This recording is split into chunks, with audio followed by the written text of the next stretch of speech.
51 दिनों का समय, पिशाच योग का साया, शनि राहु की कष्टकारी युति, दंडाधिकारी की क्रोधित दृष्टि, मायावी राहु की काली छाया। पिशाच योग किन के लिए विनाश योग, किन को झेलना पड़ेगा शापित दोष। पिशाच योग में तरक्की या फिर पतन, आर्थिक लाभ या फिर कंगाली। पिशाच योग से जुड़ी 51 दिनों की ज्योतिष गणना देखिए सिर्फ और सिर्फ धर्म ज्ञान पर।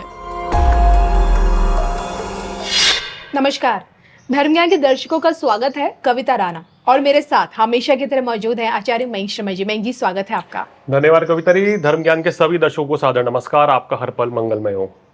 शनि महाराज के इस दरबार से आज लेकर हाजिर है कि शनि और राहु से बनने वाला पिशाच योग। जी हाँ, 51 दिनों तक पिशाच योग बना रहेगा और वो भी 29 मार्च से इस युति का निर्माण हो रहा है।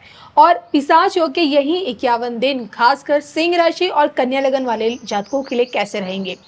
सिंह जिस पे अब शनि की ढैया आरंभ हो रही है और कन्या वो तो ढैया 7.5 दोनों से मुक्ति ऑलरेडी मुक्त हो रखी है।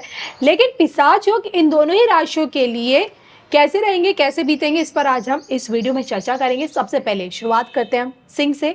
तो मयंक जी, सिंह के लिए पिशाच योग क्या कहता क्या है? देखिए, सिंह राशि वालों की बात करें, अगर आपकी ग्रह स्थिति पर नजर डालें तो अष्टम भाव में 29 मार्च को शनिदेव जो है राशि परिवर्तन करके आपके अष्टम भाव में मीन राशि में आ जाएंगे जी। और उसका प्रभाव मेष राशि पे अभी से शुरू भी हो चुका है। कहते हैं ना, शनि मंगल सूर्य ये ऐसे ग्रह हैं कविता जी, ये राशि परिवर्तन करने से काफी समय पहले ही अपना इम्पैक्ट डालना शुरू कर देते हैं।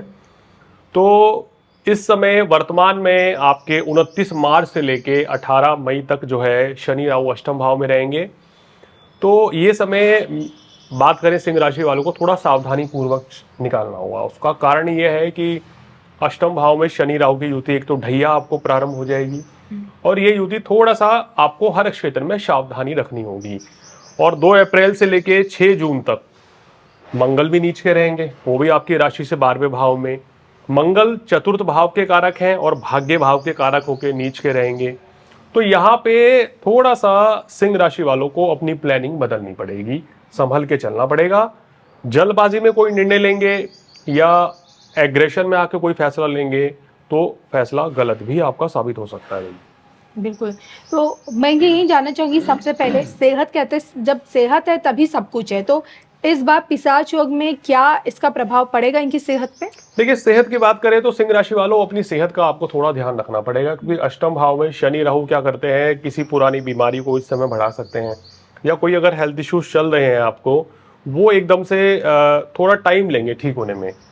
क्योंकि अच्छे और खराब समय का फर्क यही होता है कविता जी, अगर आपका समय खराब चल रहा है तो आपको डॉक्टर भी अच्छा नहीं मिलता, दवाइयाँ भी आपको सही नहीं मिलेंगी, या दवाइयाँ जो आप खाते हैं वो लंबे समय तक खानी पड़ती हैं। आप हैरान हो जाते हैं कि भाई ऐसी क्या बात है कि भाई दवाई जो पहले 15 दिन में 1 हफ्ते में आप ठीक हो रहे थे, वो 2-2 महीने दवाई कोर्स करना पड़ रहा है। वो बीमारी जो है लंबी कर देते हैं। अष्टम भाव जो है हमारा आयु मृत्यु का भाव माना गया। यहाँ शनि राहु का आना दीर्घ आयु तो देता है आपको, लेकिन जब ये गोचर में आता है तो ये आपको छोटे छोटे हेल्थ इश्यूज को बढ़ा देता है और छठे भाव का कारक होके बैठा है।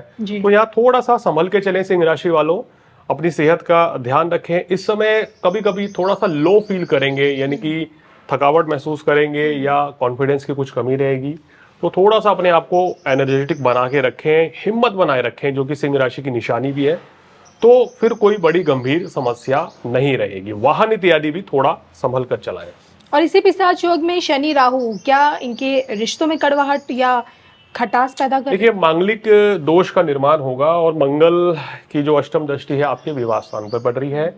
राशि के स्वामी अभी सूर्य भी अष्टम भाव में है 14 अप्रैल तक। तो यहाँ थोड़ा सा सलाह दी जाती है कि संबंधों में दरार डालने से या कोई भी व्यक्ति अगर आपकी गलतफहमी पैदा करवाता है आपके परिवारजन के बीच में, जीवन साथी के बीच में, उस चीज से बचें जी। और खुद डिसीजन ले क्या सही क्या गलत है।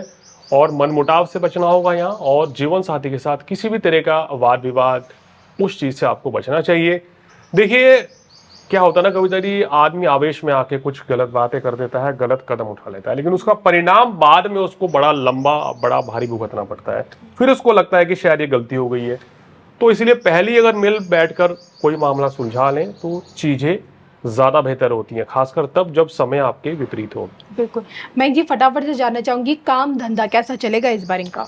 देखिए, इस समय के दौरान काम धंधे की बात करें तो 15 अप्रैल तक तो थोड़ा सा सुधार होने की गुंजाइश थोड़ा कम ही है। तो कुछ भी बेहतर होगा 15 अप्रैल के बाद आपके लिए चीजें काफी हद तक बेहतर हो जाएंगी। तो ये 51 दिन जो है शनि राहु के चलते किसी भी नए काम कारोबार की शुरुआत ना करें। नौकरी अगर आपको बदलनी भी है तो सोच समझकर डिसीजन लें, कहीं ऐसा ना हो जाए कि वो डिसीजन उल्टा पड़ जाए। जी। और धन का निवेश ना करें। आर्थिक तौर पे परेशानियां बढ़ेंगी? आर्थिक तौर पे पैसा तो इस समय आता चला जाएगा, मगर खर्च थोड़ा सा ज्यादा रहेगा।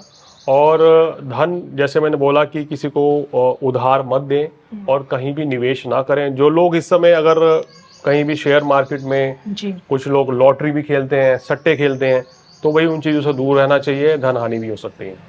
चलिए, मैं जी जाते जाते उपाय इनके लिए। अब उपाय आपके लिए देखिए, एक उपाय नियमित रूप से करते रहिए, शनिदेव की आराधना करें, शनि के बीज मंत्र का जाप करें। शनिवार के दिन शनिदेव को काले कहना चाहिए काले तिल चढ़ाएं, सरसों का तेल चढ़ाएं, तो आपको विशेष लाभ मिलेगा। और गरीब व्यक्ति की सेवा करें।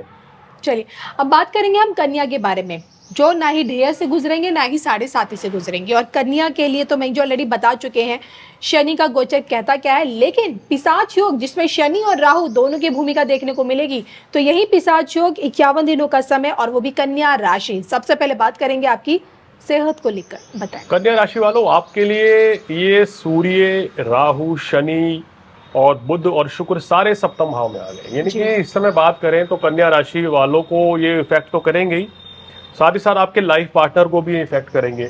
तो आपको क्या करना है, इस समय एग्रेशन से आपको थोड़ा बचना है, क्रोध की अधिकता रह सकती है। जी। और वैवाहिक जीवन में भी थोड़ी परेशानियां बढ़ सकती हैं, क्योंकि यहाँ पे अभी शनि, राहु और सूर्य एक साथ हैं। अब 14 अप्रैल के बाद तो सूर्य देव हट जाएंगे, लेकिन शनि के साथ जब तक यहाँ राहु है 18 मई तक, तब तक आपको एग्रेशन से बचना है। कोई भी निर्णय सोच समझ के लेना है, अपनी सेहत का ध्यान रखें और बाहर का खाना पीने से बचें। अगर आपको जॉइंट्स पेन है, गठिया के रोग हैं, या पेट से नीचे की परेशानी है, तो आपको विशेष इस समय ध्यान रखना चाहिए, इसका ट्रीटमेंट कराना चाहिए।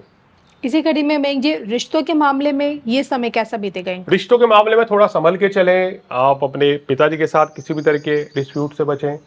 संतान के साथ कोई संबंध खराब ना हो आपके, इस चीज का ध्यान रखें। जीवन साथी के साथ भी कोई कलह ना हो, तो थोड़ा सावधानियां रखनी पड़ेंगी, क्योंकि यहाँ क्या होगा कि आपके कामों में आएंगी अड़चनें, और या कोई व्यक्ति आपके साथ कोई छल कपट भी कर सकता है। तो आपका जो है ना एक नेगेटिव माइंड सेट बन सकता है, तो उस चीज से बाहर निकलना होगा। कहीं ना कहीं शनि राहु की युति कभी कभी नेगेटिविटी देगी, तो इस चीज से बचें, समझदारी से काम करें तो चीजें बेहतर रहेंगी। लेकिन क्या इसी नेगेटिविटी में इनको आर्थिक हानि भी हो सकती है? देखिए, आर्थिक हानि होने की जो आशंका है वो बहुत कम है इस समय पे। अगर आप सूझबूझ से चलेंगे, कोई भी काम ईमानदारी से करेंगे, तो चीजें आपके लिए बेहतर रहेंगी। और व्यापार में निश्चित रूप से आपको धन लाभ होगा। और जो बिजनेस कर रहे हैं उसमें आप जो उम्मीद कर रहे हैं, शनिदेव के सप्तम भाव में आने से आपका काम कारोबार तो शनिदेव बढ़ा रहे हैं। हालांकि जो लोग पार्टनरशिप में बिजनेस करते हैं वो इस समय नई पार्टनरशिप की शुरुआत ना करें, मेरी सलाह है। और अपने बिजनेस पार्टनर के साथ भी थोड़ा सा तालमेल बना के चलें। बिल्कुल। मैं ये इसी के साथ इनके लिए क्या कहते उपाय? देखिए, इनके उपाय के तौर पे आप बुधवार के दिन बहते जल में नारियल प्रवाहित करें। चलिए, कहीं अगर नदी नहर नहीं है तो पीपल के पेड़ के नीचे आप नारियल रख दें जटाओं वाला, तो ये आपके लिए बहुत अच्छा रहेगा। भगवान शिव की आराधना करें और गणेश जी को सिंदूर चढ़ाएं बुधवार के दिन, तो आपको शुभ फलों में जो है और भी वृद्धि हो जाएगी। सूर्य को जल भी आपको 15 अप्रैल तक देना चाहिए। तो धर्म ज्ञान के इस खास पेशकश में, जिसमें हम आपको बता रहे हैं कि 51 दिनों का पिशाच योग, शनि और राहु की युति कहती क्या है, खासकर क्या कहते हैं सिंह और कन्या राशि के लिए। इसी के साथ शनि महाराज के दरबार से मुझे और मैं जी को इजाजत भी दीजिए। नमस्कार।